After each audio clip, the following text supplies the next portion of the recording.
Os palmeirenses falam que o Palmeiras foi campeão mundial em 1951, já os rivais discordam completamente. Para eles, 51 é pinga, e essa frase já ficou marcada na cultura do futebol brasileiro em si. Mas cá entre nós, a maior parte das pessoas fala isso da boca para fora, poucos realmente sabem o que foi a Copa Rio de 1951. Quem desconhece a competição vai no embalo de acordo com seu lado na história. Mas a pergunta que fica, 51 é pinga ou não?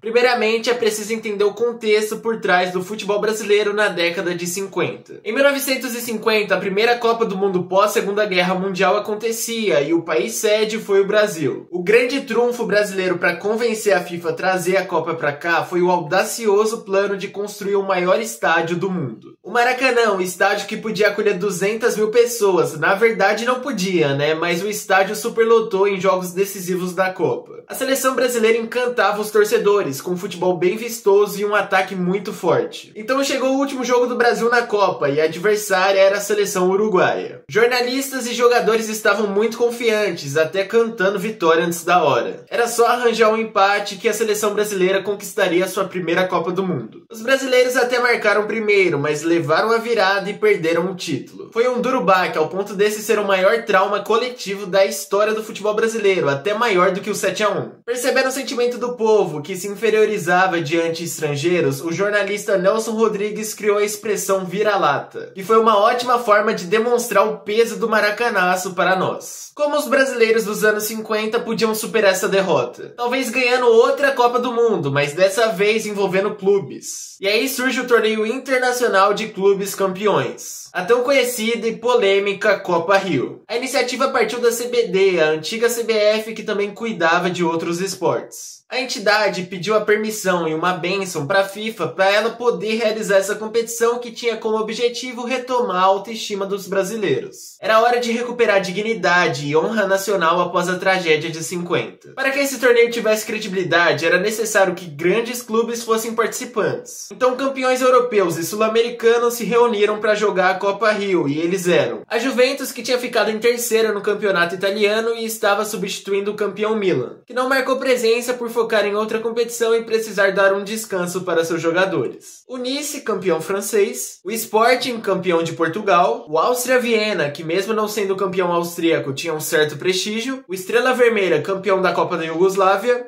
o Nacional do Uruguai e por fim os representantes brasileiros, que foram o Vasco e o Palmeiras, os campeões carioca e paulista respectivamente. Na época o Brasileirão ainda não existia, então os campeonatos nacionais eram as principais competições de futebol do país. Por isso eles serviram de parâmetro para a escolha dos clubes participantes. É visível que houve um esforço para atingir os grandes centros do futebol na época, sul-americano, leste europeu e mediterrâneo. Apesar de nem todos os melhores clubes do mundo estarem participando da Copa Rio de 1951, muitos deles estavam lá. E essa falta de outros gigantes na competição não foi por má vontade da CBD, que não queria facilitar o caminho dos brasileiros. A ideia inicial era criar uma nova competição com 16 participantes, mas nem todas as equipes compraram tão bem essa ideia. A viagem era longa e cansativa, talvez não valia o sofrimento para jogar uma competição que tinha acabado de começar. Os times foram divididos em dois grupos com 4 equipes. O grupo A foi composto pelo Vasco, o Áustria Viena, o Nacional e o Sporting. E os jogos envolvendo essas equipes aconteceram no Maracanã. Já o grupo B foi formado pelo Palmeiras, a Juventus, o Nice e o Estrela Vermelha. E os jogos desse grupo aconteceram no Pacaembu. Os 2 melhores times de cada grupo avançaram para a semifinal. Os confrontos foram entre Palmeiras e Vasco e Juventus e Áustria Viena. Os palmeirenses não eram considerados favoritos contra os vascaínos, que tinham jogadores históricos como o goleiro Barbosa, que foi considerado injustamente como o grande vilão do Maracanaço. O Palmeiras se classificou após uma vitória por 2-1 no jogo de ida e um empate sem gols na volta. Do outro lado, a Juventus eliminou o Viena após empatar em 3-3 na ida e vencer por 3-1 na volta. Então no dia 18 de julho a decisão começou no Pacaembu e o Palmeiras venceu a Juventus por 1-0 com gol de Rodrigues. Na volta o jogo aconteceu no Maracanã e 116 mil pessoas estavam lá para assistir a partida. No fim o jogo terminou em 2-2. Calprete abriu o placar para os italianos e empatou o agregado. Rodrigues mais uma vez deixou o seu, depois Hansen voltou a igualar o placar. Mas Liminha fez o gol do título dos brasileiros. O então secretário-geral da FIFA, Otorrino Dino Barracci então entregou o troféu ao Palmeiras, reafirmando a presença da FIFA no torneio, que dava mais credibilidade ainda à competição. Além dos palmeirenses, torcedores de outros clubes realmente estavam torcendo pelo clube. Os brasileiros realmente trataram o Palmeiras como uma seleção que tinha que amenizar a derrota de 50. A festa pós-título foi inacreditável, com um desfile pelo Rio de Janeiro em carro aberto e uma recepção calorosa em São Paulo. Então sim, esse inegavelmente foi um título importante. Diversos jornais se tratavam o Palmeiras como um legítimo campeão do mundo. O Globo, a Gazeta Esportiva, a Última Hora, Campeão e Diário da Noite. Realmente a Copa Rio não era vista como um torneio qualquer. Talvez o que pesou para a fama da Copa Rio não ser valorizada é que esse torneio não foi para frente, tendo apenas mais uma edição em 52, onde o Fluminense se tornou campeão. E também existe um certo anacronismo. A Libertadores foi criada em 1960 e hoje é impensável não relacionar o campeão sul-americano como um participante do Mundial de Clubes. Então como o Palmeiras conseguiria ser campeão mundial se não existia nem o torneio que dava vaga para o Mundial de Clubes? Outro fator, a Champions League só foi criada 4 anos depois da Copa Rio. Porém, isso não significa que o futebol nos anos 50 não tinha relevância. Você pode argumentar que os equipamentos eram piores, a dinâmica do jogo era outra, e em muitos locais o futebol nem era profissionalizado ainda. Mesmo assim, é importante reconhecer e valorizar a importância desse período para o desenvolvimento do futebol. A Copa surgiu em 1930 e ninguém contesta os 2 títulos mundiais do Uruguai e da Itália conquistados até 1950. Então não é porque a Copa Rio aconteceu há mais de 70 anos atrás que ela não pode ser um título mundial. Só pra deixar claro, eu sou palmeirense, mas tô sendo o mais imparcial e honesto possível nesse vídeo. E o grande problema da Copa Rio e da afirmação desse torneio como campeonato mundial realmente é a chancela da FIFA. Como já foi dito, a FIFA teve sim uma certa participação durante o torneio, mesmo não estando na linha de frente. E o Palmeiras se utilizou e ainda se utiliza desse argumento para conseguir o tão sonhado reconhecimento da competição pela FIFA. Sinceramente, esse processo foi iniciado no momento inoportuno. Os dirigentes palmeirenses começaram a pedir por esse reconhecimento no início dos anos 2000, na mesma época que o Corinthians tinha acabado de ganhar o Mundial e também a edição de 2000, onde o Palmeiras participaria, tinha sido cancelada. Os palmeirenses então montaram um dossiê sobre a Copa Rio e entregaram à FIFA. Em março de 2007, o Palmeiras recebeu um documento de identidade assinado pelo secretário-geral, o suíço Urs Linse, que declarava o Palmeiras como o primeiro campeão mundial. Mas talvez, só talvez, os cartolas da FIFA não fizeram isso de bom grado, e sim para ganhar certa amizade e proximidade com outros brasileiros. Em outubro do mesmo ano, o Brasil foi escolhido como a sede da Copa do Mundo de 2014. Provavelmente esse reconhecimento foi mais como uma forma de captar apoio dos brasileiros para conseguir concretizar o plano da escolha da sede. Mas com os escândalos de corrupção de Joseph Blatter e seus aliados, o direcionamento da FIFA mudou. Gianni Infantino assumiu o comando e, como sabemos, o plano dele era e ainda é consolidar o Mundial de Clubes como grande competição do mundo. Então com certeza esse assunto está muito em voga na vida dele. O problema é que o departamento legal da FIFA aconselhou o presidente a não se envolver mais no caso. Segundo o jornalista Jamil Chad em entrevista à ESPN, o motivo foi porque aquilo abria a possibilidade de que hoje e até antigamente fizessem um Mundial caça-níquel. Um Mundial que não tenha nenhum tipo de relevância esportiva e mesmo assim declare um clube como campeão do mundo. O fato é que hoje a FIFA se distanciou dessa discussão e realmente só reconhece clubes como campeões do mundo aqueles que ganharam a Copa Internacional, o Mundial de Clubes e o Super Mundial. Ou seja, o famoso recorte a partir de 1960. Diante de tudo que foi exposto aqui no vídeo, eu vou dar minha humilde opinião. Obviamente, você pode ou não concordar com ela. Inegavelmente, a Copa Rio foi um torneio muito importante e foi até uma forma de superar o trauma do Maracanaço em 1950. Houve realmente um espírito de nação para torcer pelo Palmeiras na final, o que comprova que realmente aquela competição era vista como algo importante, algo que importava. Talvez as pessoas compraram essa ideia como forma de tentar mostrar a qualquer custo que elas podiam vencer os estrangeiros, mas de qualquer forma compraram a ideia. Clubes de diferentes países com diferentes formas de jogar futebol também foram acolhidas na Copa Rio, o que mostra também o âmbito mundial da competição. Para mim, esse título realmente foi muito importante, compatível ao peso de um título mundial. Por isso existem argumentos para falar que o Palmeiras realmente é campeão do mundo. Contrapondo essa posição, realmente o calcanhar calcanhar de Aquiles do Palmeiras é o posicionamento da FIFA, que parece moldar sua posição de acordo com o cenário político, mas isso não muda o fato que o seu posicionamento é muito importante realmente. E enquanto ela não der esse reconhecimento oficial, é coerente falar que o Palmeiras não é campeão mundial, pelo menos não oficialmente. Ou seja, você pode falar que 51 é pinga ou não. Vai depender mais da sua fé e apreço pela FIFA e também um pouco da sua boa vontade, né? Pra mim, o sentimento clubista não consegue se dissociar desse debate, mas de qualquer forma, a gente tem que ser o mais racional possível. Bom, meu nome é Matheus e eu peço que você deixe o like no vídeo para ajudar na recomendação do próprio vídeo e também peço que você se inscreva e ative o sininho para não perder nenhum conteúdo novo. Também siga o Historiador da Bola nessas redes sociais. E no mais, é isso. Então, tchau e até logo!